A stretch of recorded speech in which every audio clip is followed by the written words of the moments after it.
안녕하세요. 대만 사는 아저씨입니다. 이번에는 특이 공능에 대해서 이야기해 보도록 하겠습니다. 중국에서는 특이 공능이라고 하고 서양에서는 초능력이라고 합니다. 우리는 앞으로 여기서 공능이라고 부르겠습니다. 먼저 제가 이야기하는 것은 기본적으로 진실임을 말씀드립니다. 제가 이야기하는 내용들은 일반적인 관념의 틀을 벗어난 경우가 많이 있을 것입니다. 그렇다고 내용이 진실되지 않았다는 의미는 아니라는 것을 미리 말씀드립니다. 내가 모르고 있다고 해서 진상이 아니고 거짓이라는 것은 너무나 협소한 사고방식인 것입니다. 다만 내가 모르고 있었을 뿐인 것입니다. 그래도 안 믿기시는 분들은 그냥 전설의 고향 들었다고 생각해 주시기 바랍니다. 이 점 참고하시기 바랍니다.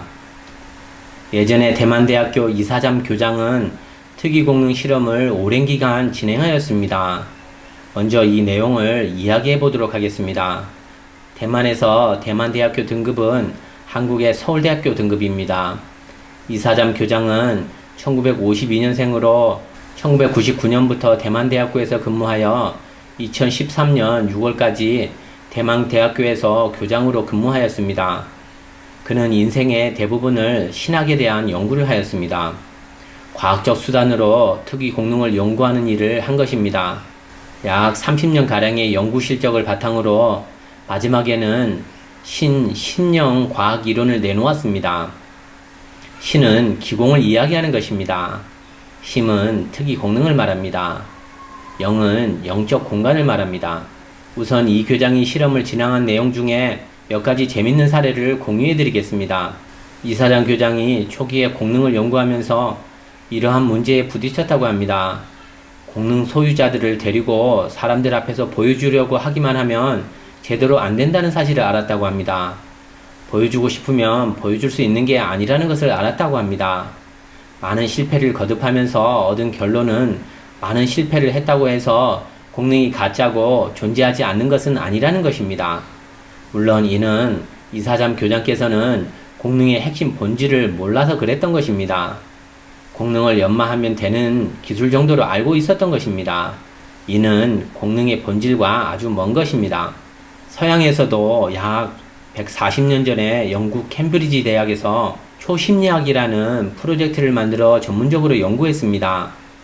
상대적으로 동양에서 공능에 대한 연구는 비교적 늦게 시작되었습니다. 동양에서는 중국 사천에서 1979년도에 1000여 명의 아이들이 공능을 소유하고 있다는 것을 발견한 것입니다. 그들은 귀로 글을 읽을 수 있었습니다. 그리고 나서 북경대학교에서 연구를 시작하였습니다. 아예 특이공능 훈련반을 만들어 연구하였습니다. 약 5세에서 14세의 어린이들을 40명 모집해서 훈련을 진행하였습니다. 손가락으로 글을 읽을 수 있도록 훈련하였습니다. 나중에는 그 중에서 16명의 어린이들이 성공적으로 글을 손으로 읽을 수 있었습니다. 공능을 얻는 방법으로 무엇이 있을까요? 정법을 수련하거나 바른 종교에서 수도를 통하여 얻어지는 경우가 일반적입니다. 그러나 수련을 하는 진정한 목적은 공능을 위해서가 아닌 것입니다. 수련하는 목적은 수련자의 심성의 제고를 통해서 높은 경지로 끊임없이 승화해서 정화를 얻는 것입니다. 공능은 다만 수련 중에 얻어지는 부산물인 것입니다. 이사잠 교장은 1999년에서 2002년 사이에 대만대학교에서 124명의 아이들을 모아서 공능 훈련반을 만들었습니다. 훈련반을 시작하고 4일이 지난 후에 30명의 아이들이 손가락으로 글을 읽을 수 있게 되었습니다. 자, 그럼 어떻게 훈련을 하였을까요? 아이들로 하여금 가부좌를 하도록 한 것입니다. 그리고 난 후에 안을 볼 수 없는 자루에 손을 집어넣고 안에 들어있는 종이에 쓰여진 글을 손가락으로 만져서 식별하는 것이었습니다. 놀랍게도 30명의 아이들이 그 글을 볼 수 있었던 것입니다. 초기에는 여기에 온 대부분의 아이들은 이러한 훈련에 참가하는 것을 별로 좋아하지 않았다고 합니다. 그냥 앉아서 가부좌를 틀고만 있었기 때문이라고 합니다. 초기에 가부좌를 틀고 앉아 있으면 다리가 저리고 아픈 현상은 일반적으로 나타납니다. 그래서 초반에는 성공 확률이 아주 낮았다고 합니다. 나중에 이사잠 교장이 미국에서도 이와 같은 훈련을 진행할 때 거기에 참석한 어느 지혜로운 엄마가 아이들에게 이것은 천하의 무공 고수를 훈련하는 것이다라고 이야기했다고 합니다. 그랬더니 이 아이들은 훈련 과정 내내 즐거워하며 기쁜 마음을 숨기지 못했다고 합니다. 결국은 참석한 아이들 중 60%가 공능이 나타났다고 합니다. 이는 훈련에 참가한 아이들의 마음 상태가 아주 중요하다는 사실을 알게 된 것입니다.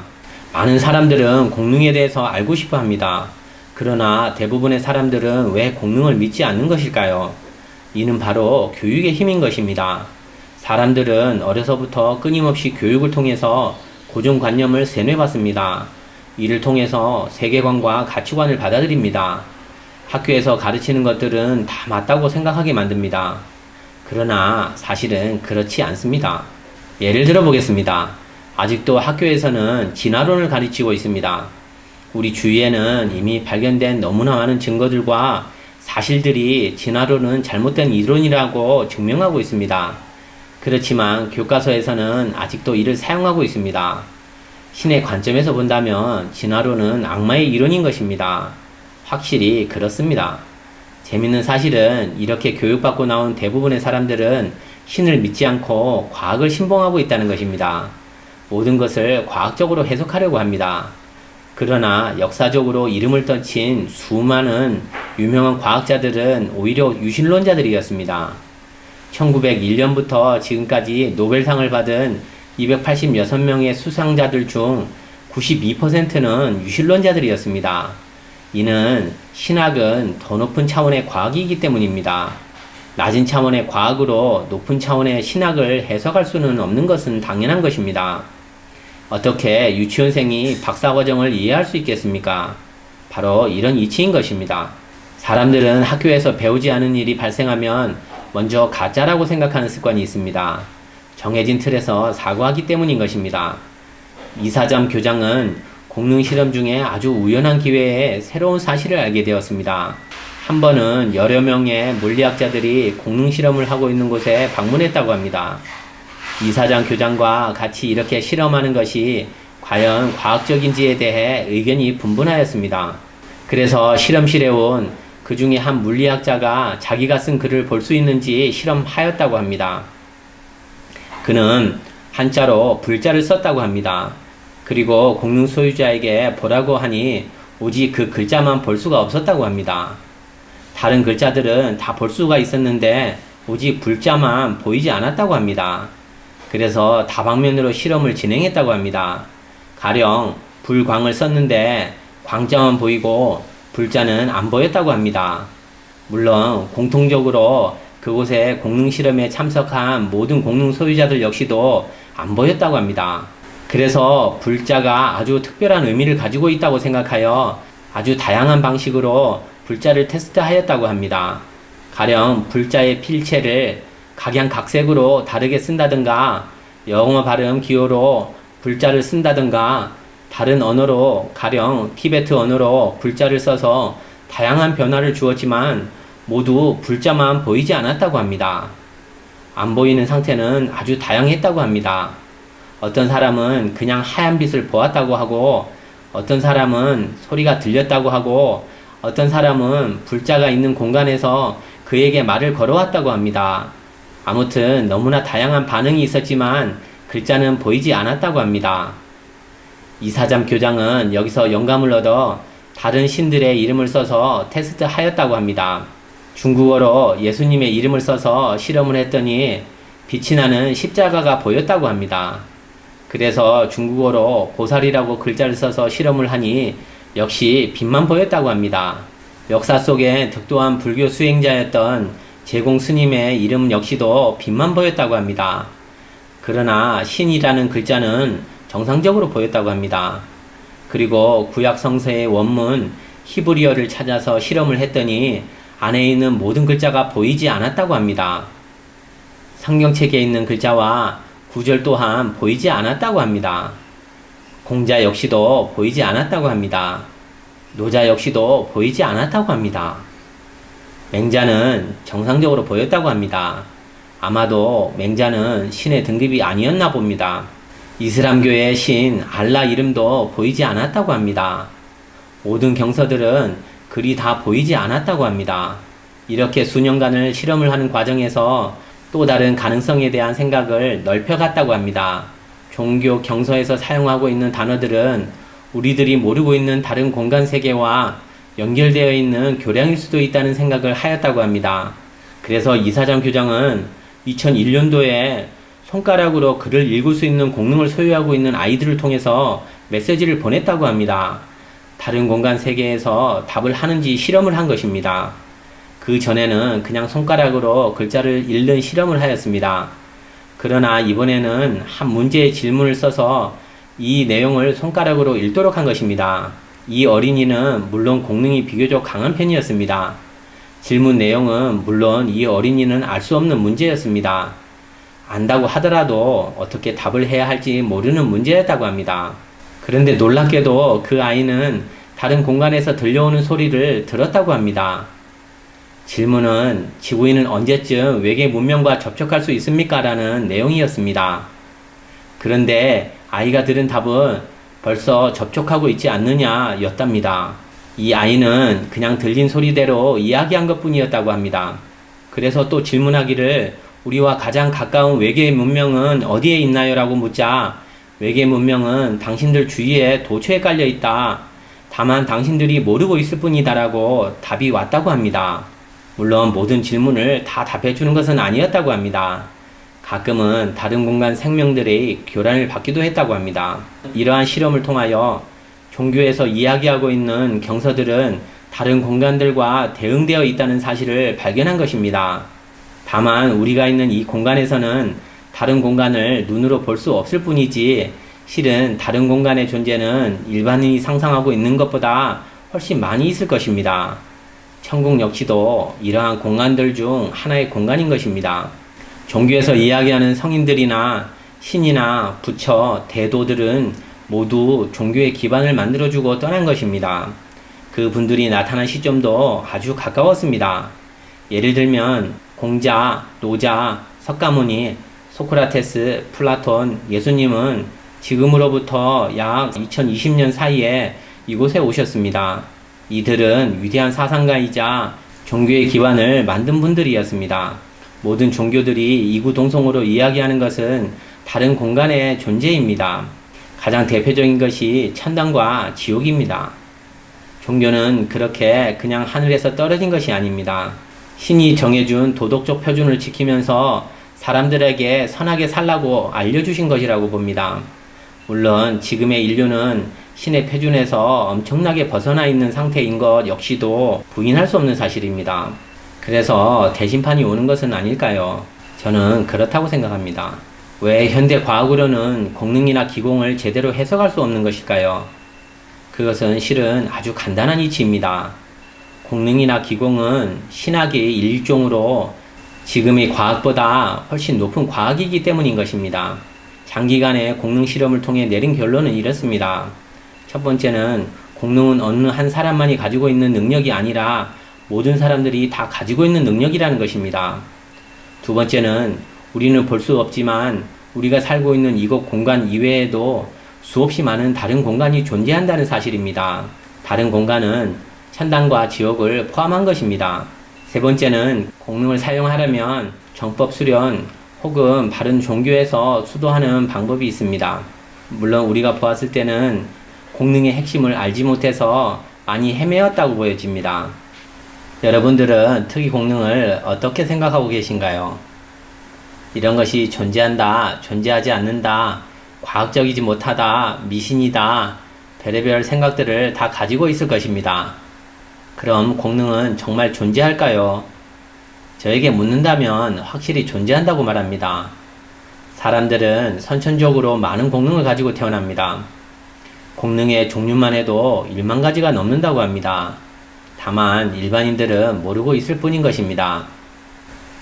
일반적으로 알려져 있는 공능은 사물을 투시해서 볼 수 있는 투시 공능이 있으며 앉아서 전 세계 어디든지 볼 수 있는 요시 공능이 있으며 작게는 과거와 미래, 크게는 우주 전체의 변화를 볼 수 있는 숙명통 공능이 있으며 상대방의 생각을 읽을 수 있는 타심통 공능이 있으며 물건을 손을 대지 않고 움직일 수 있는 염력이 있으며 벽을 통과할 수 있는 공능이 있으며 심지어는 다른 공간으로 이동할 수 있는 공능도 있으며 사람의 병을 고칠 수 있는 공능도 엄청 많이 있습니다.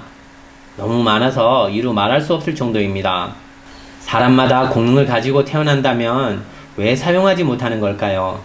수많은 공능은 선천적으로 가지고 태어난 것은 사실이지만 공능을 사용하려면 공능을 사용할 수 있는 에너지가 필요한 것입니다. 예를 들어 보겠습니다. 집에 포르쉐 스포츠카가 있다고 가정해 봅니다. 그렇게 멋진 차가 집에 있지만 그 차를 움직일 수 있는 휘발유 에너지가 없다면 이는 무용지물이 되는 것입니다. 그러면 공능을 쓰기 위해 필요한 에너지는 무엇일까요?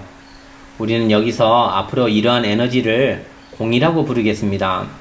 850 수련생들이 보는 수련 지침서 전범륜에 보면 심성이 얼마만큼 높으면 공이 얼마만큼 높은데 이것은 절대적인 진리다 라는 말이 나옵니다. 강력한 에너지가 만들어지려면 높은 심성이 핵심인 것입니다. 물론 높은 심성의 표준은 속세의 표준이 아니라 우주의 표준인 것입니다. 명성을 덤덤하게 보며 이익을 따지지 않으며 실정 유격에 집착하지 않으며 진실된 행동과 선한 마음과 아무리 힘든 상황에서도 참을 수 있는 사람이야말로 정말로 착한 심성을 가지고 있는 사람입니다. 더 쉽게 이야기한다면 집착심이 없고 선량한 사람인 것입니다. 이 조건에 부합하는 사람들 중에는 어린이들이 비교적 많이 있는 편입니다. 그래서 6세 이전의 어린이들이 공능이 쉽게 열리는 이유도 이 때문인 것입니다. 그때까지는 비교적 속세의 때가 묻지 않았기 때문입니다. 일단 속세의 때가 묻기만 하면 선천적인 본능은 점차 사라져버립니다. 심성은 표준이 있는 것입니다. 착할수록 높고 약할수록 낮은 것입니다. 심성이 높으면 높을수록 강력한 공이 만들어지는 것입니다. 그 공이 있어야만 공능을 사용할 수 있는 것입니다. 이러한 공능을 사용할 수 있는 분들을 보면 진짜 돌을 닦는 분들이나 정법 수련을 하시는 분들이나 종교인들에게서 비교적 많이 나타납니다. 이러한 이치를 알고 수련한 분들은 공능을 가지고 있어도 절대 보여주지 않습니다. 그분들은 과시하려는 마음 자체가 없기 때문에 반대로 과시하려는 마음이 나와서 사람들에게 보여주기만 하면 공은 바로 약해집니다. 심지어는 그 공능은 사라져버립니다. 이와 관련된 영상을 보시고 계속 이야기하겠습니다.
여러분들은 어떻게 보셨나요?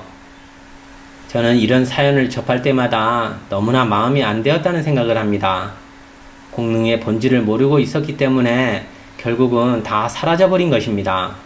공능을 가지고 계신 분들은 이 영상을 보신다면 꼭 참고하시기 바랍니다. 공능은 그렇게 아무렇게나 사람들에게 보여주기 위한 것이 아닌 것입니다. 그리고 본인은 공능이 없지만 주위에 공능을 사용하시는 분을 아시는 분은 꼭 이 영상을 그분들에게 추천해 주시기 바랍니다. 일반적으로 이런 이야기를 하면 사람들은 다양한 반응을 보여주십니다. 어떤 분들은 말도 안 된다고 합니다.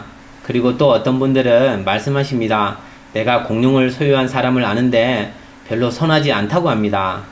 이런 경우에 몇 개의 경우가 있습니다. 하나하나 이야기해 보겠습니다. 첫 번째는 일반적으로 이런 경우는 정법 혹은 정교를 통한 심성 수련을 한 것이 아닙니다. 그런데도 불구하고 공능이 있다면 그건 전생에 가지고 있던 공을 가지고 온 것이거나 빌려온 것입니다. 사람들이 고생하는 것은 불교에서는 전생에 지은 업 때문이라고 합니다. 서양 종교에서는 원죄가 있다고 합니다. 물론 전생을 인정하지 않는다면 원죄를 해석하기 어려워집니다. 교리 자체가 모순이 되는 것입니다. 실은 예수님께서도 전생이 없다고 말씀하신 적은 없었습니다. 다만 종교 내의 신도들의 필요에 의해서 자체적으로 해석한 것입니다.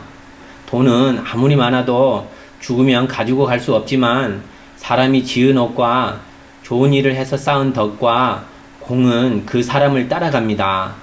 나쁜 짓을 한다거나 심성이 나빠지면 공은 점차 사라져 버립니다. 제가 보았을 때 일부 유명한 마술사들 중에는 실제로 공능을 사용하는 경우가 많았습니다. 나이가 좀 드신 분들은 유리 갤러의 마술을 기억하실 것입니다. 1984년에 우리나라에도 온 적이 있습니다.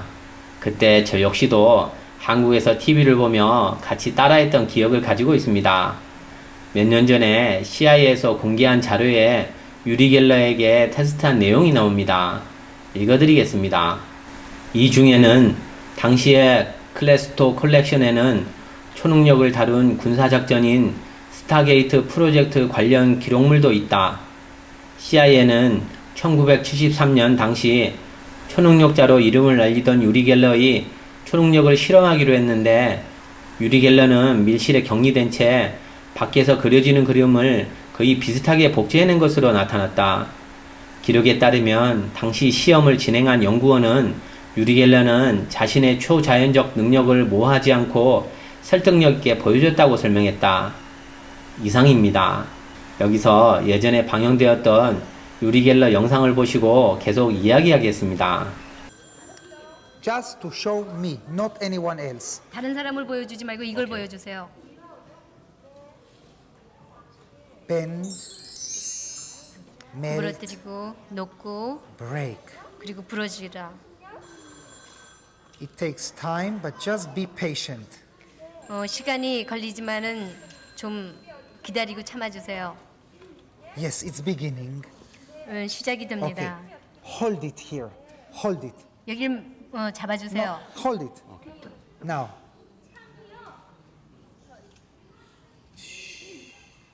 Now look what's going to happen. 무엇이 일어나는지 Yes. 봐주세요. You see this part here is becoming, look, very soft. 이 부분이 굉장히 부드러워지는 걸 볼 수 Show it from a 있습니다. little far, tell the 조금 director. 멀리서 보여주세요. 조금. Yes, like this. Look, you see, it's 네. becoming like plastic. 플라스틱과 같이 예. 이렇게 움직입니다. Very, very soft. 아주 부드럽게요. And there is no heat. You see? Yes. 아무 열도 very 없죠. soft. 그렇지만 You 움직입니다. see? Wait, let me see. 여기를 한번 만져봐도 괜찮을까 물어봐 Very, 주시겠어요? 열이 있나? very soft. Can I hold this, touch this to see whether Yes, it's not it's cold. the It's heat? cold. No heat. No cold. heat. No. cold. Look now. Look. Wait. 열은 없는데요. 전혀 열은 Wait. 없는데. Let me show it like this. Far. Excuse me. Look. Look. It's very soft. 이걸 보세요. 굉장히 It's like 부드럽습니다. plastic. 아주 플라스틱과 같습니다. 야, Look. And now look. Any moment. 정말 믿지 못할. Look. 부러졌습니다. Now.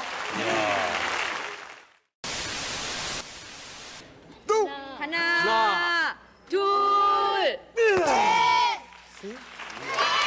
Okay. Wait, okay, I think it's beginning. 시작하는 것 같습니다. Oh, yes.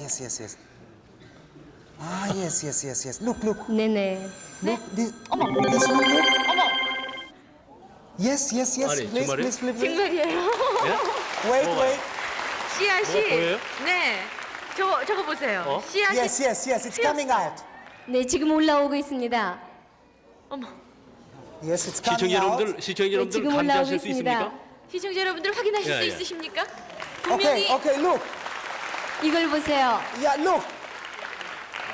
Look at it. It's coming out. 이걸 보세요. 올라오고 있습니다. Can 지금. you see? It's popping out slowly. First, 제가 손을 이분 머리 위에 올리겠습니다. you are next. Here. Don't touch. 두 번째로 Yes, don't touch. No, don't touch because then it doesn't work. 건드리지는 마세요. 건드리면은 안 됩니다. Don't touch. Again. 또 다시 해주세요. Okay? Okay, now listen carefully. 아주 조심히 들어주세요. When I will say 1, 2, 3, 제가 하나 둘 셋 할 때는 we are going to pull our hands away one by one. 우리가 손을 하나씩 움직일 겁니다. 빼낼 겁니다. Very quickly. 아주 빨리. And then we will do the same thing with our fingers like before. She would like to know where, from which hand? From the top. From the top. From the top. 위에서부터요. 손을 움직여 줄 겁니다. When we pull the hands away, we will do the same with our fingers like before. You know, like this. 손을 다 빼신 다음에는 그 다음에는 아까처럼 손을 다시 이렇게 And we stick them 주먹 쥐고 inside 할 the same places. 똑같은 장소에 손을 넣고 And we lift. 그 다음에는 올릴 거예요. And he should be much lighter. 그 다음에는 이분이 굉장히 가벼울 Okay. 겁니다. 1, 2, 3, go. 하나. One.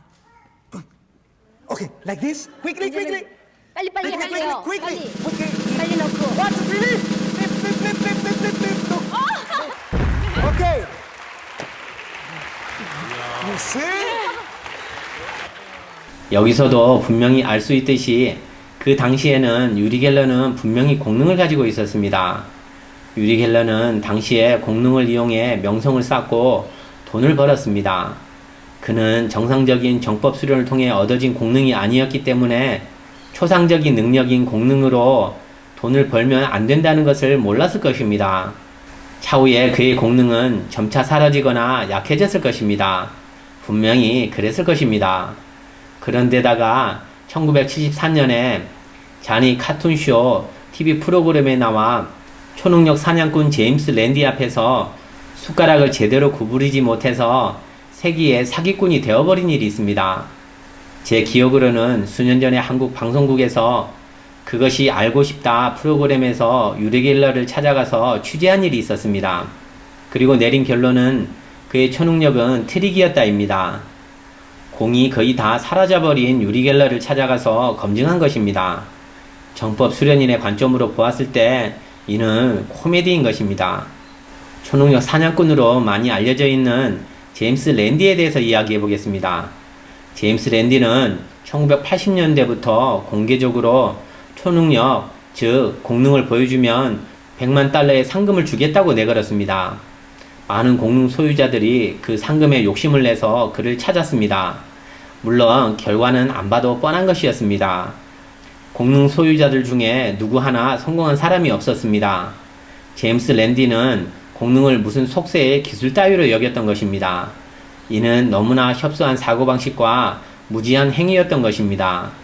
그리고 대부분의 공능 소유자들은 정법 수련을 통해서 얻은 공이 아니었기 때문에 이러한 이치를 모르고 있었던 것입니다.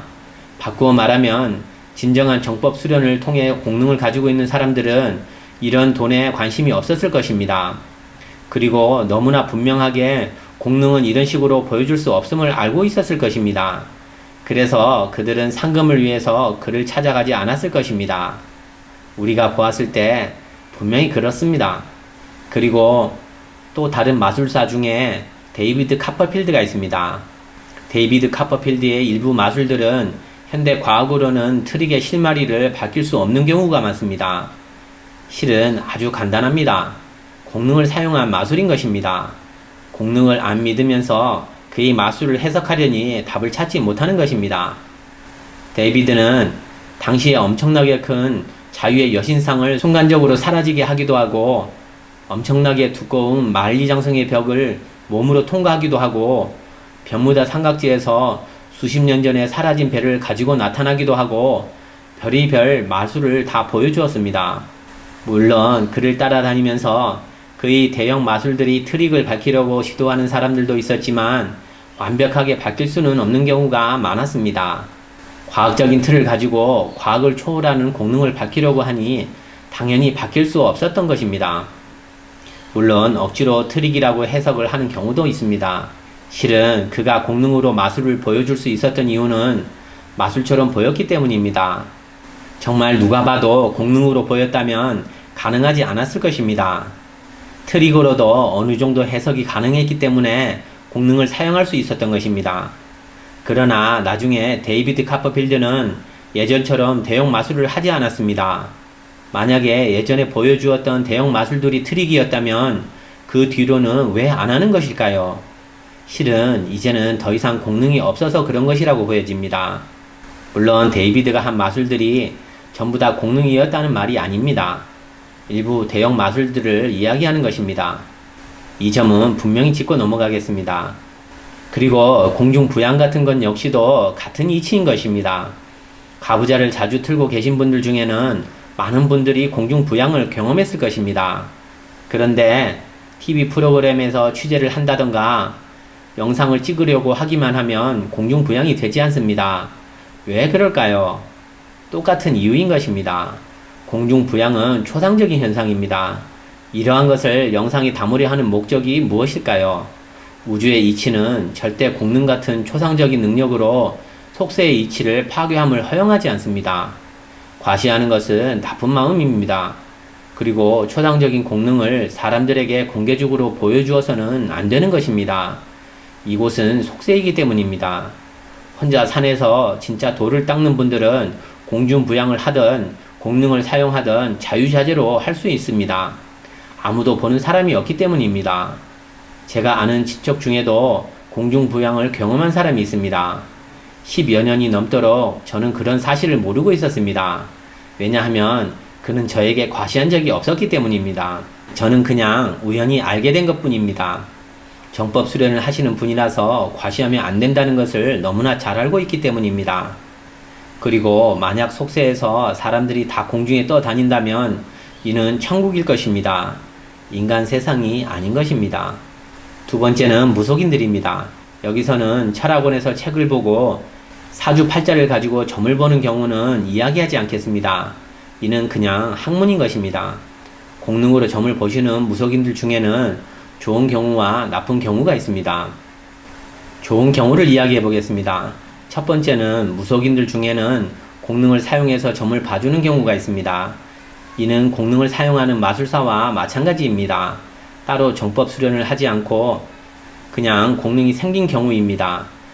이런 경우는 오래가지 못해서 공능이 사라져 버리는 경우가 일반적입니다. 일반인들은 이를 신발이 떨어졌다고 이야기합니다. 두 번째, 무속인들 중에는 일부 세간소도의 수행을 하시면서 공능으로 점을 보시는 분들이 있습니다. 이런 경우에는 비교적 오랫동안 공능을 유지하면서 점을 봐주는 경우를 보았습니다.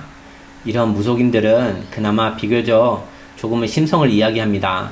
그러나 결코 높은 수련 경지 혹은 과위를 얻을 수는 없는 것입니다. 참, 그리고 여기서 몇 가지 일을 말씀드리고 계속하겠습니다. 한국 절에 가면 여자 신도분들을 보살이라고 칭하는 것을 보았습니다. 저는 처음에 이런 모습을 보았을 때 너무나 당황한 적이 있습니다. 왜냐하면 보살 경지는 불가에서 높은 수련 과위를 이야기하는 것입니다. 불교에서는 가장 낮은 과위가 나한이며 그 위에 보살인 것입니다. 그리고 그 위에 열의 칭차입니다. 석가모니가 열의 칭차였습니다. 나한 칭차만 해도 가장 낮은 신입니다. 달마대사가 나한 경지였습니다. 그런데 사람을 보살이라고 부르는 것은 신에 대한 불경인 것입니다. 그럼 이어서 안 좋은 경우를 이야기해 보겠습니다. 예전에 제가 약 17년 전에 대만에서 점을 보러 간 적이 있었습니다. 너무나 용하다고 소개를 받아서 가본 것입니다. 그 당시에 사업상 해야 할지 하지 말아야 할지 알고 싶은 것이 있었기 때문에 가본 것입니다. 아주 많은 사람들이 줄 서서 기다리고 있었습니다. 점을 보는 그 무속인에게는 저희 사주팔자를 줄 필요가 없었습니다. 그는 저의 문제를 물어보지도 않았습니다. 그리고 앞에 앉자마자 답을 해줍니다. 그는 내가 물어보려는 문제를 알고 있었습니다. 당시에는 너무나 신기하다는 생각이 들었습니다. 나의 생각을 알고 있었던 것입니다. 실은 그는 최소한 타심동 공능을 가지고 있었던 것입니다. 그러나 그가 알려주는 해결 방법은 결코 선량한 방법이 아닌 것입니다. 이기적인 해결 방법을 알려준 것입니다. 듣기에는 나에게 좋은 것 같지만 그렇게 하면 죄업을 지을 수 있는 것입니다. 이런 무속인은 일반인이 보기에 대단해 보일 수 있을 것입니다. 그러나 저희 관점에서는 이런 무속인은 결코 정법 수련을 하시는 분이 아닌 것입니다. 그렇다고 전생에 가지고 온 공이라고 말하기도 힘듭니다. 말하는 내용을 보면 심성을 지키지 않는다거나 말을 사납게 하는 경우가 있습니다. 그럼에도 불구하고 그는 계속해서 공능으로 점을 볼 수가 있었습니다. 이런 경우는 이 무속인에게는 부채가 붙어있는 경우가 대부분입니다.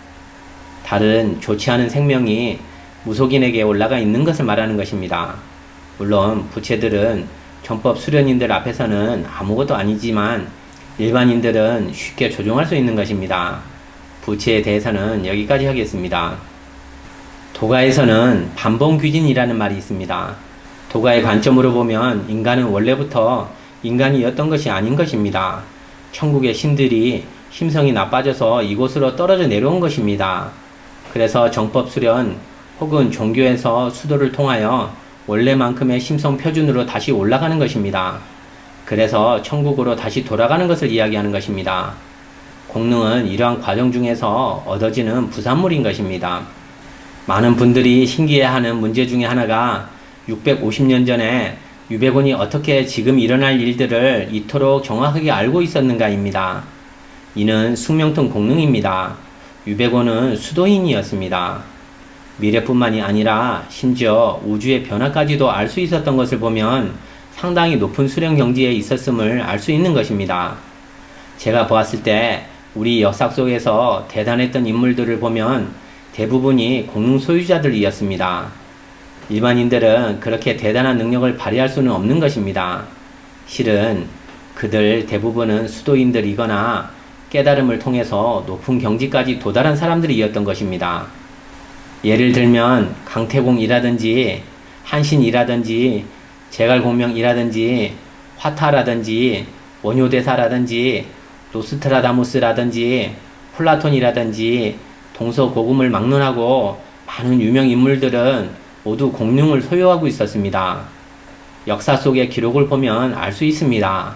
물론 일부 군왕들이 자기의 공으로 돌리기 위해서 의도적으로 기록을 왜곡한 경우도 있지만 기본적으로 그들은 수도인들이라든지 종교인들이었습니다. 우선 여러분들에게 당부드리고 싶은 말은 공능은 절대로 추구해서는 안 된다는 것입니다. 추구할수록 없다는 점을 명심하시기 바랍니다. 오늘 방송은 여기까지 하겠습니다. 내용이 유익했다면 주위의 분들에게 공유해 주시기 바랍니다. 감사합니다.